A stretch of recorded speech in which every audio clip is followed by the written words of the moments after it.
video kali ini kita akan membahas paket soal 5 ujian mandiri 2024 Bahasa Inggris. Sebelum itu kita kenalan dulu yuk.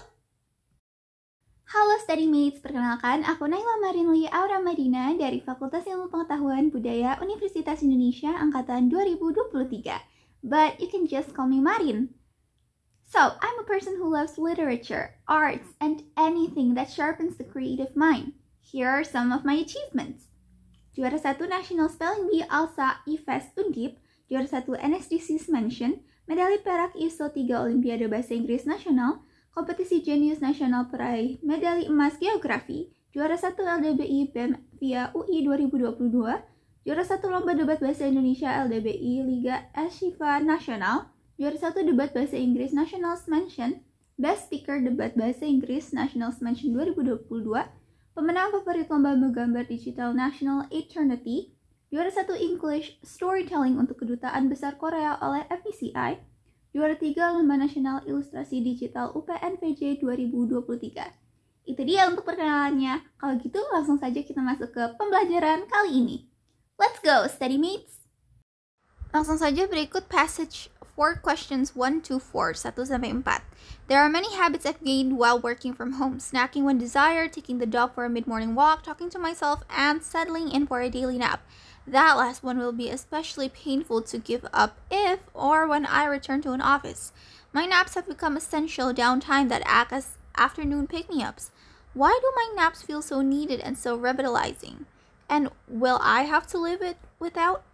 There are 2 biological processes that contribute to daily drowsiness, says Sarah Metnick, a professor of cognitive science at the University of California at Irvine and author of Take a Nap, Change Your Life.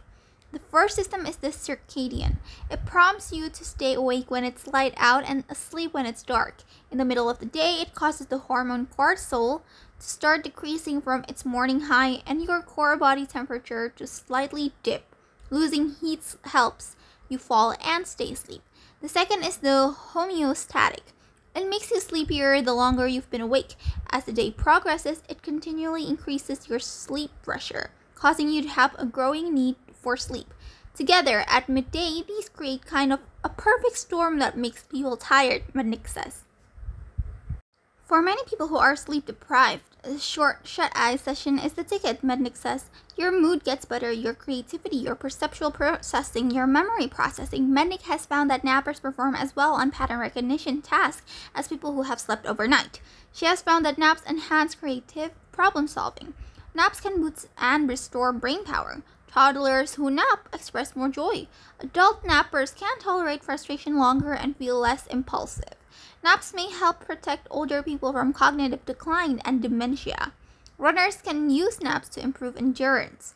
People who nap once or twice a week have a lower risk of cardiovascular disease. Memory is better after a nap, and on it goes. Alright, number 1. What can we conclude from the effects of taking a nap discussed in paragraph 5? Jawabannya adalah A. The effects of napping include both psychological and physiological advantages. Paragraf tersebut menyebutkan berbagai manfaat tidur siang, termasuk peningkatan mood, kreativitas, proses memorisasi, dan juga proses berpikir kreatif. Ini menunjukkan bahwa manfaat tidur siang mencakup keuntungan baik secara psikologis maupun fisiologis. Kenapa B, C, dan D, dan juga E salah? Kalau B itu, ini lebih umum daripada yang disebutkan dalam paragraf. If done correctly, napping can have a huge range. Itu kurang spesifik. Kalau C itu, paragraf ini nggak secara khusus membahas tentang metabolisme kan, tapi tentang tidur siang atau nap. Terus D juga kurang tepat karena teks tidak membahas perbedaan pengaruh tidur siang pada anak-anak dan dewasa. Dia cuma bilang kalau misalnya, anak kecil atau orang tua kalau tidur akan bantu ngeboost mereka. Sedangkan kalau E juga belum tepat karena paragraf ini tidak menekankan efek paling signifikan dari tidur siang. Maka dari itu, jawaban nomor 1 adalah A. The effects of napping include both psychological and physiological advantages. Alright, number 2. The author uses the word daily in the second paragraph mainly to, jawabannya adalah B. Put forward an idea about drowsiness. Jadi penggunaan kata daily itu menekankan kebiasaan tidur siang setiap hari. Daily itu setiap hari. Kalau monthly itu per bulan. Sedangkan kalau annually per tahun, bertahun. Jadi menggunakan daily ini artinya tidur siang setiap hari, yang menunjukkan kalau kebiasaan ini terjadi secara teratur dan terus-menerus, memberikan gagasan tentang pentingnya tidur siang dalam rutinitas sehari-hari. Kenapa A, C, D, sama E itu salah? Karena A itu nggak mengindikasikan intensitasnya kelesuan. Jadi dia nggak demonstrate the intensity of drowsiness. Terus kalau C juga kurang tepat karena nggak ada kaitannya dengan pentingnya kata drowsiness. Dia cuma bilang kalau misalnya nap ini akan lebih aware, menekankan kebiasaan tidur siang. Sedangkan kalau D itu tidak sepenuhnya benar karena paragraf hanya menyebutkan kebiasaan tidur siang sehari-hari itu. It doesn't show that the drowsiness must occur every day. Sedangkan kalau E itu indicate with specific drowsiness, teks tidak mengacu pada jenis kelesuan tertentu. Dia nggak bilang kalau misalnya drowsiness-nya ada beberapa tipe gitu, nggak ada. Dia cuma jelasin tentang idea tentang drowsiness-nya itu. Jadi penggunaan kata daily menekankan kebiasaan tidur siang setiap hari. So the answer is B. Put forward an idea about drowsiness. Alright, number 3. What do the processes in paragraph 3 tells us about our body? The answer is C. The body regulates sleep through biological processes. Paragraf tersebut menjelaskan kalau dua proses biologis yang berkontribusi pada rasa kantuk dan regulasi tidur menunjukkan kalau tubuh itu mengatur tidur melalui proses biologis. A, B, D, dan E itu salah karena A ini nggak relevan dengan apa yang dibahas dalam paragraf sleep pressure. Sedangkan B, sleep is a relaxing mechanism of the brain. Nah, di teks itu nggak menyebutkan kalau tidur adalah mekanisme relaksasi. Terus D juga, there are 2 ways for our bodies to take a nap. Ini kurang akurat ya teman-teman. Soalnya paragraf tersebut menjelaskan 2 proses biologis yang berkontribusi pada rasa kantuk, bukan 2 cara tubuh untuk tidur siang. Terus yang E juga belum tepat karena we can control the body's need for sleep in 2 days. Paragraf tersebut tidak menyebutkan kemampuan kita untuk mengontrol kebutuhan tidur. Jadi jawabannya itu C. The body regulates sleep through biological processes. Alright, number 4. Which question is answered by paragraph 5? Jawabannya adalah B. What are the benefits of naps? Jadi paragraf tersebut membahas berbagai manfaat tidur siang kan teman-teman, termasuk peningkatan mood, kreativitas, dan proses kognitif, serta efek positifnya pada berbagai aspek kesehatan. Kenapa yang lainnya salah? A, C, D, sama E itu salah. Why do many people take naps? Ini lebih luas daripada yang dibahas dalam paragraf ya. Jadi kita akan fokuskan spesifikasi ke satu paragraf aja di paragraf-paragraf tersebut. Terus yang C juga kurang tepat karena what are the drawbacks of taking naps? Paragraf tersebut tidak membahas tentang kekurangan tidur siang, jadi tidak perlu dipertanyakan.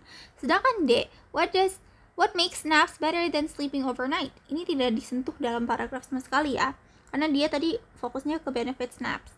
Why does our body need naps? Paragraf tersebut lebih fokus pada manfaat daripada kebutuhan tubuh untuk tidur siang. Jadi jawabannya yang membahas berbagai manfaat tidur siang di paragraf tersebut, jawabannya yang relevan cuma B. What are the benefits of naps? Oke, selanjutnya ada passage for questions 5 to 10. Nah, teman-teman, sebenarnya kalau misalnya teks di dalam literasi bahasa Inggris atau bahasa Inggris mandiri, biasanya akan mengacu kepada teks yang berhubungan dengan science text, seperti biology, physiological, or any psychological, or anything that's related to science. Sedangkan untuk ranah sosum jarang keluar untuk literasi bahasa Inggris karena kata-kata atau diksi-diksi dan vocabulary-nya tidak se-advance yang ada di science text. Cuman kita ambil dari contoh di sini ya, passage for questions 5 to 10. Mari kita baca. Do you play video games? If so, you aren't alone. Video games are becoming more common and are increasingly enjoyed by adults. The average age of gamers has been increasing. Changing technology also means that more people are exposed to video games.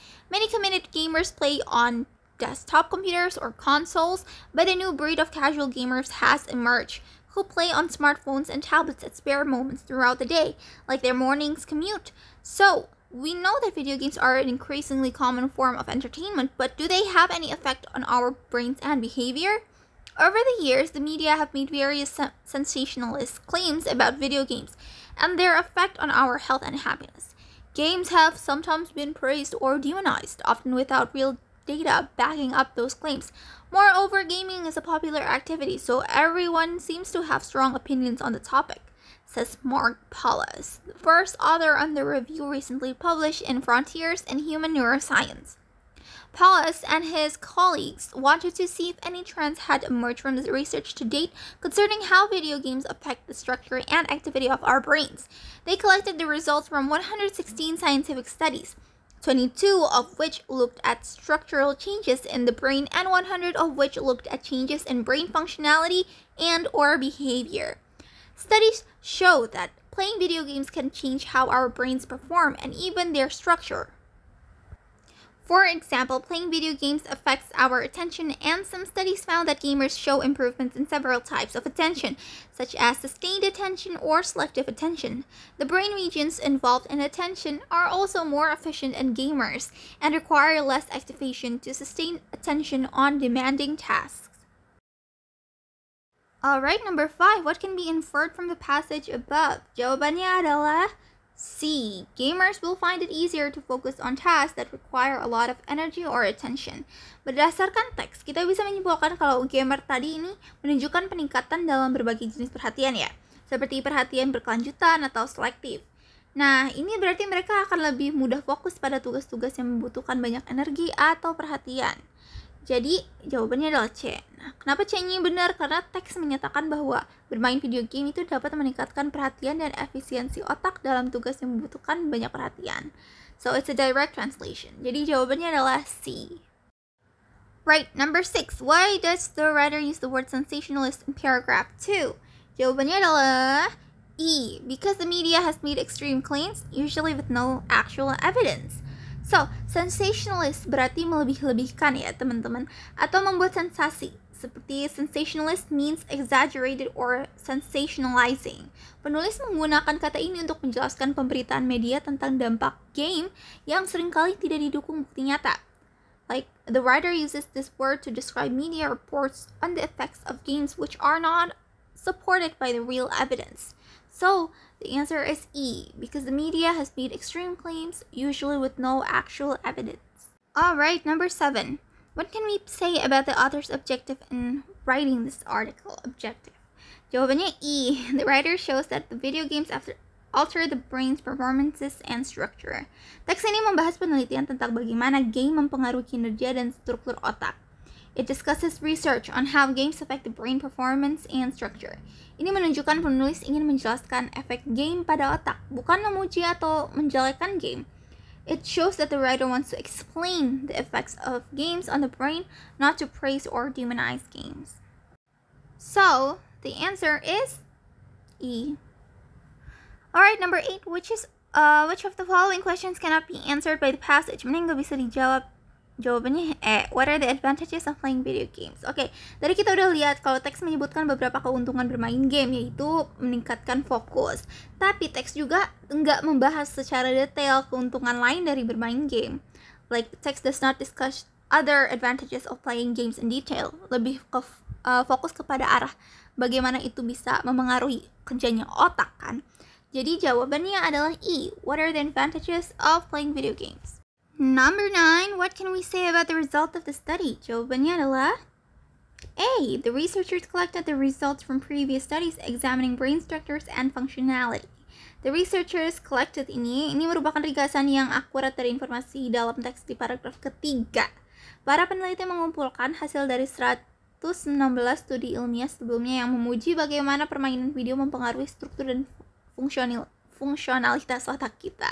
Nah, oleh karena itu Studymates pilihannya adalah jawaban A, mencerminkan hasil penelitian yang dilaporkan dalam teks. So, the answer is A. Okay, number 10. What is the significance of the expression, but a new breed of casual gamers has emerged? Jawabannya E. To introduce the group of gamers that is on the rise and popularity. Jadi sebenarnya ekspresi ini slang ya. Ini mencerminkan kemunculan pemain game kasual yang memainkan permainan di smartphone dan tablet mereka. Jadi yang menjadi salah satu kelompok yang diteliti dalam studi ini kan mereka tuh yang casual gamers. Ini menunjukkan kalau studi ini tidak hanya memperhatikan pemain game tradisional yang di desktop, konsol, PS dan sebagainya, tapi juga pemain baru yang muncul dengan adanya perangkat seluler yang kayak kita biasanya main game di HP gitu, Minecraft, Roblox, Mobile Legends, dan sebagainya. Jadi jawabannya yang tepat adalah E atau E. To introduce the group of gamers that is on the rise in popularity. Alright, the next is passage for questions 11 to 15. Scientists from the Cetacean Ecology Group at the University of Queensland and colleagues studied song patterns of humpback whales from various regions between 2009 and 2015 and found that not only do they collaboratively create songs within a defined population, but they also share those songs over the ocean waves, where they are picked up by disparate populations from other regions. Over the 6 years, scientists were observing whale populations. They identified 6 unique songs which were transmitted eastward, beginning with the West Australian population and traveling to East Australia. The songs follow a complex language-like structure. Individual animals sing compositions consisting of moans, cries, and other vocalizations called song units. Song units are composed into larger phrases, which are repeated to form themes. Different themes are produced in a consistent sequence to form a song cycle that are then repeated for hours or even days. Over time, songs evolve through small changes which are adopted by all singers in a population. As a result, songs change year over year and vary by population.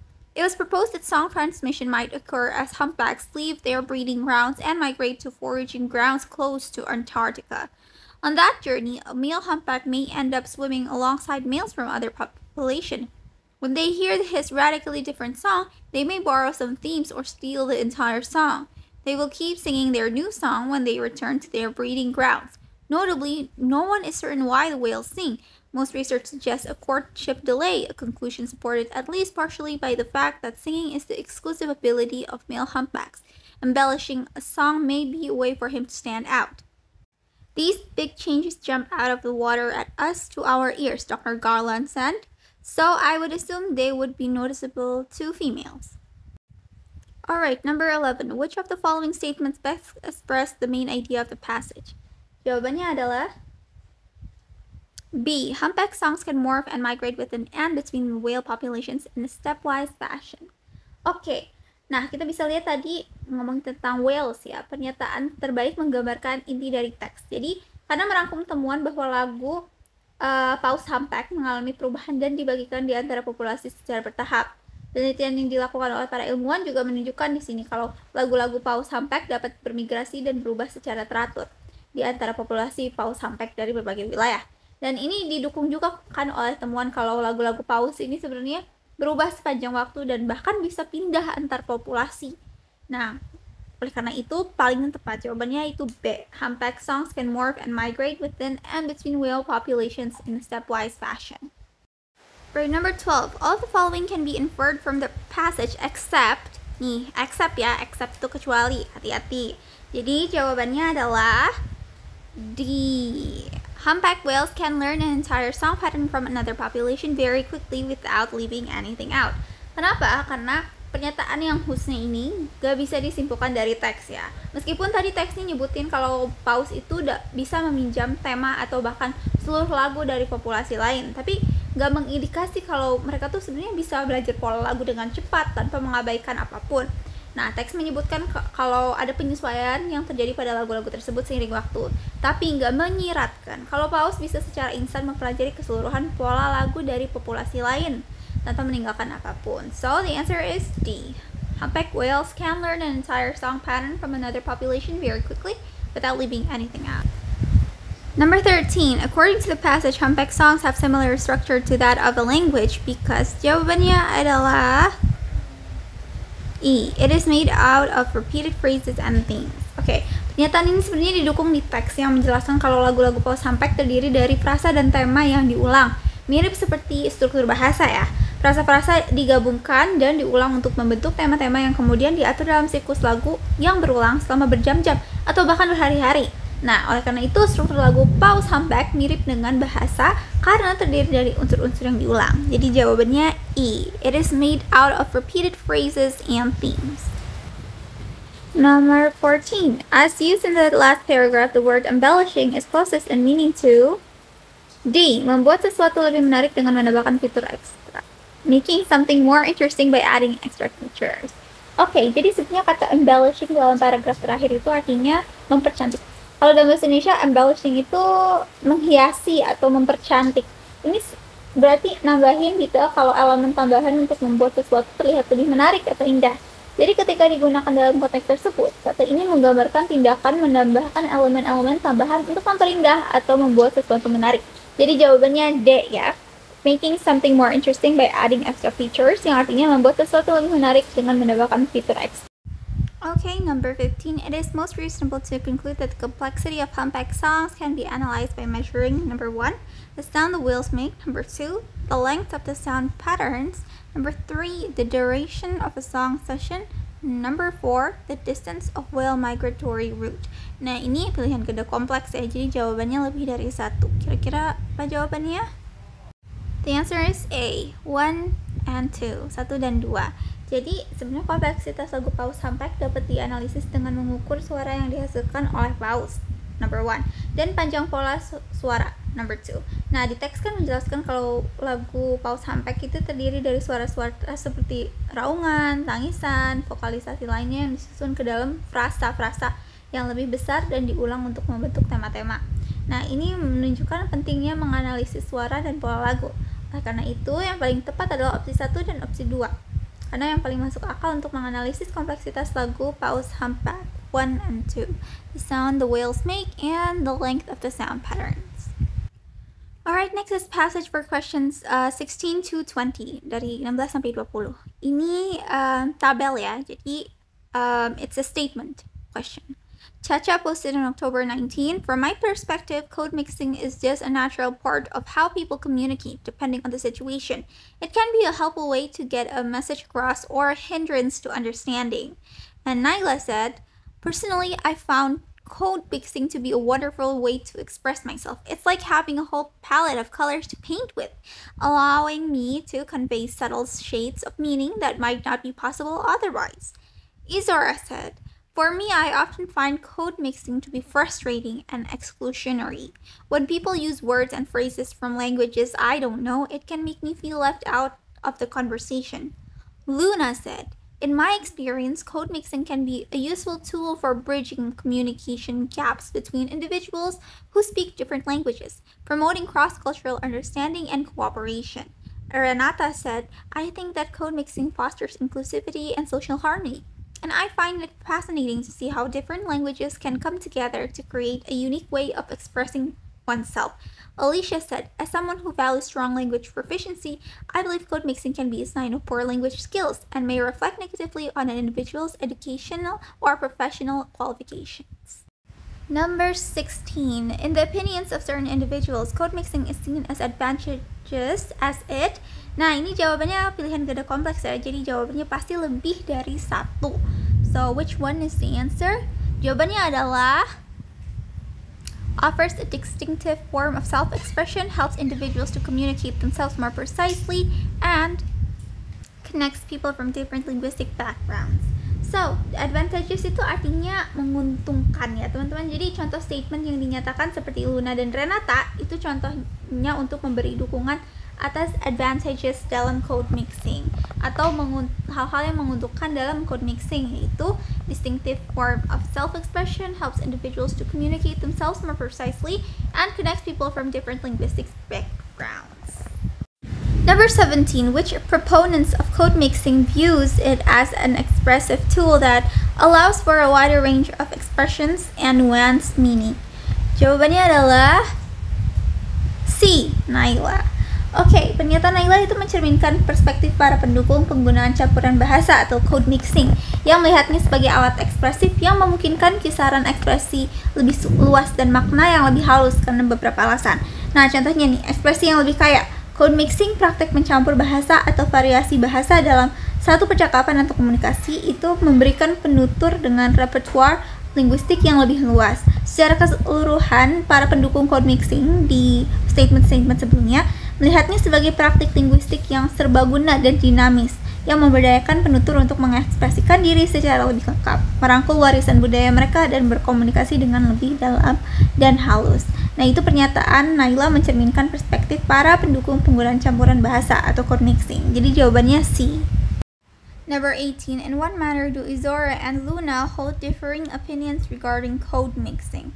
Jawabannya adalah A. Izora perceives code mixing as a barrier to communication, while Luna sees it as a valuable tool in improving communication among individuals speaking different languages.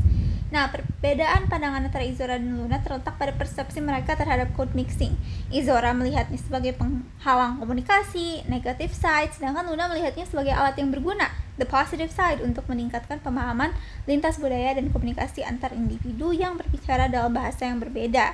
So the answer is A. Izora perceives code mixing as a barrier to communication, while Luna sees it as a valuable tool in improving communication among individuals speaking different languages. Number 19. Which of the following opinions is most similar in tone to Chacha's opinion? The answer is D. To me, code mixing can be a bit of a double-edged sword. Sometimes it can make communication smoother, but other times it can create confusion and frustration. So, pernyataan ini menunjukkan pandangan yang serupa dengan Chacha ya, di mana sang penutur melihat code mixing sebagai fenomena yang memiliki sisi positif dan negatif. Kadang-kadang code mixing dapat memperlancar komunikasi, tapi kadang-kadang juga dapat menyebabkan kebingungan dan frustasi. Jadi jawaban D itu opini yang paling mirip dengan nada dengan opini Chacha. Kayak sinonimnya dalam opini Chacha itu apa?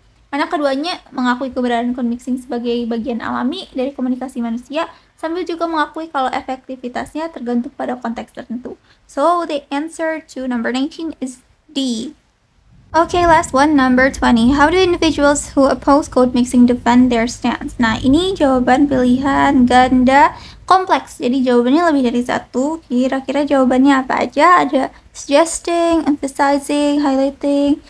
Jadi jawabannya adalah ini ya, by suggesting, noting, dan juga stating. Oke, kita jelaskan perbedaan antara suggesting, noting, emphasizing, highlighting, dan juga stating dengan contoh dalam konteks penggunaan bahasa ya.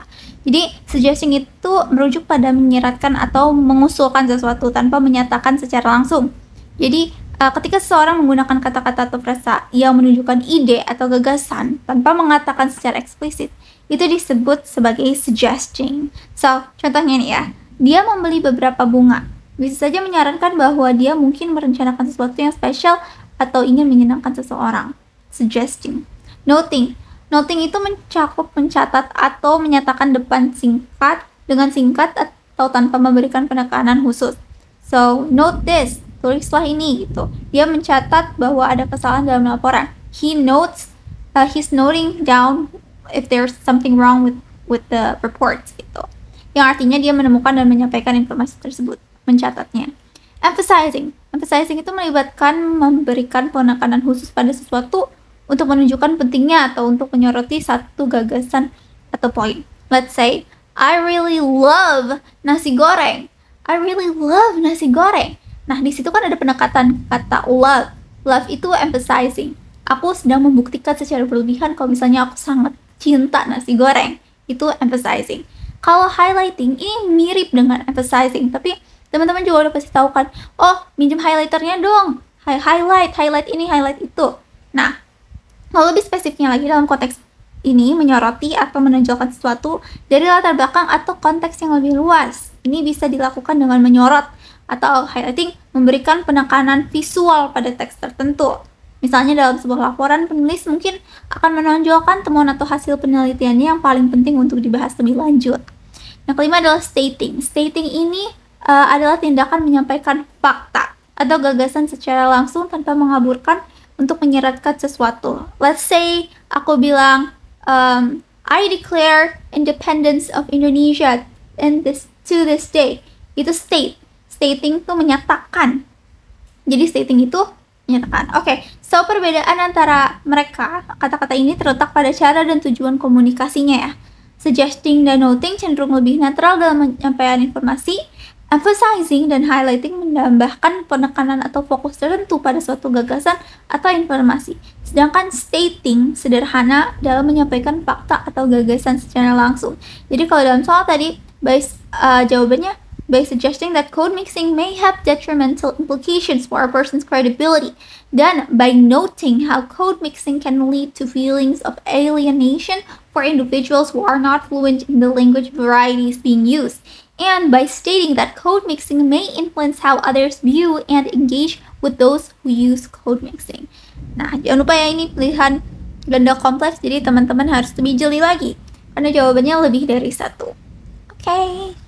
Alright, good job. That's all from me. Thank you for watching this content. Bahan pembelajaran ini dibiayai oleh donatur Let's Study. Anda juga dapat mengapresiasi kami dengan memberikan donasi sebagai dukungan bahan pembelajaran gratis melalui scan QRIS di samping.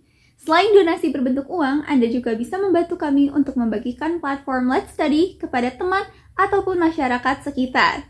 That's all from Marin. Thank you and good luck, study mates!